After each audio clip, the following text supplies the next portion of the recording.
Rodgers, who the Bucks just beat, which is why the road was a little bumpy, and Patrick Mahomes, whom they are about to face, are actually quite similar. Take a listen.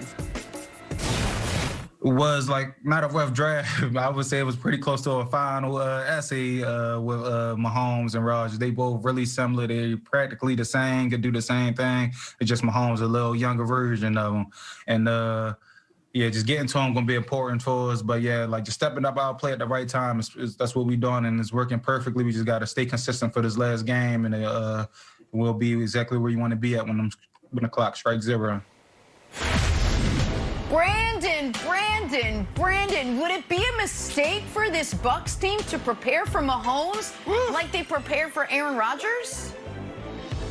This is a loaded question, Jenna, because there's so much to these teams, and we don't have enough time to break down the individual matchups from the wide receivers, the tight ends, and also the offensive line. So I'm going to go back to Week 12 when they played. Nick, man, your boys could have put up 40 points on Tampa Bay and Todd Bowles. But if it wasn't for a few fluky plays, you know, it would have been lights out for Tampa even more. They end up losing by 3, but there was a few missed field goals, some fluky plays in the red zone, and there was a couple other things, mishaps in the second half.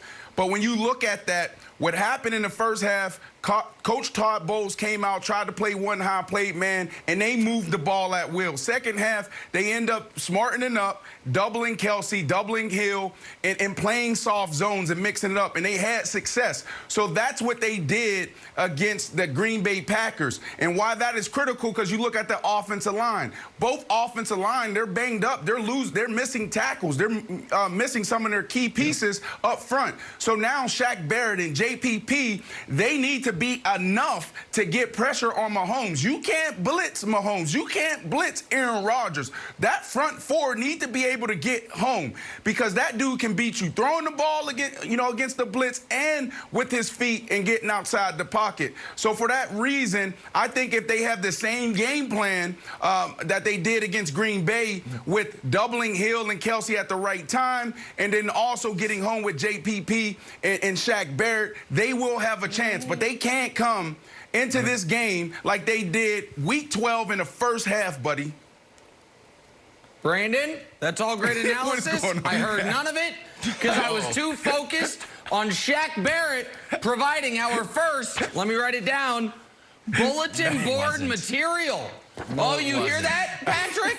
You're the same. It wasn't. Same as Rodgers, the man that stole your MVP. That's the a man compliment. that threw a pick at the end of the first half. Oh, it's a compliment. It is a compliment. Oh, I don't know if old Patrick's going to take it as a compliment. The only thing Patrick and Aaron Rodgers have in common is endorsement ads. And Patrick's better at that, too. Guess what Patrick Mahomes would have done, Wiles? He would have run it in on that third down. And if he hadn't, you know what I damn sure know?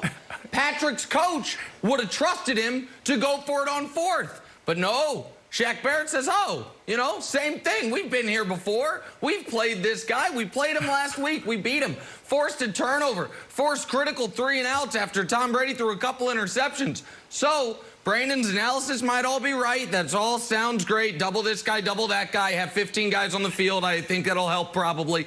But what I heard was bulletin board material. It wasn't. I heard That's an not insult bulletin board material. It's bulletin board material, buddy. material. Let you know right not now. Oh my He's goodness. insulting Patrick Stop it. Mahomes. That's what it was. He was asked that question. Go ahead, Wiles. It was sent to him of like, hey, was this like a rough draft? He's like, no. He didn't make that up out of whole cloth. He was sort of led to that. It is not trash talk. Brandon, it feels like with all, and you can break it down to be more complicated, but I'm buying the Nick Wright theory that the best defense is a good offense, that you got to play the Raiders defense, which is basically like, hey, score 40 points and hope the Chiefs get penalized a lot.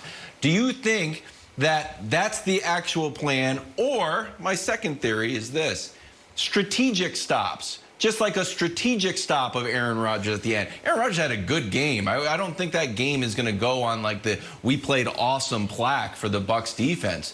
But like they had strategic stops that put them in a bad spot. So do you think they're going to have to score a lot, or strategic stops, or a combination of both? I think it's everything, Wilds. I think it's complementary football. You start with special teams, hitting yardage there. You can't have holding penalties. You can't have things called back. So, like, they have to start there and play a clean game. Defensively, you got Patrick Mahomes. You got 3 guys on that offense that are, I think, rated 99 on Madden. That's a big deal. You're not going to be able to slow these guys down. You're not going to be able to hold them to under 20. So, yeah, you have to play complementary football there. You have to be able to play bend but don't break defense. You got to play soft zones. You can't let Hill get behind you. You can't let Kelsey have 13 catches on 15 attempts. It can't happen. Absolutely not. And then offensively, Tom Brady, he has to play a clean game. If you go back to last week against the Green Bay Packers, he's just throwing the ball up. He could have threw 4 picks. The first half, he played great. The second half, he imploded, and that defense saved him. And they got to get it done on the ground with Leonard Fournette and company. All right, let's take a turn.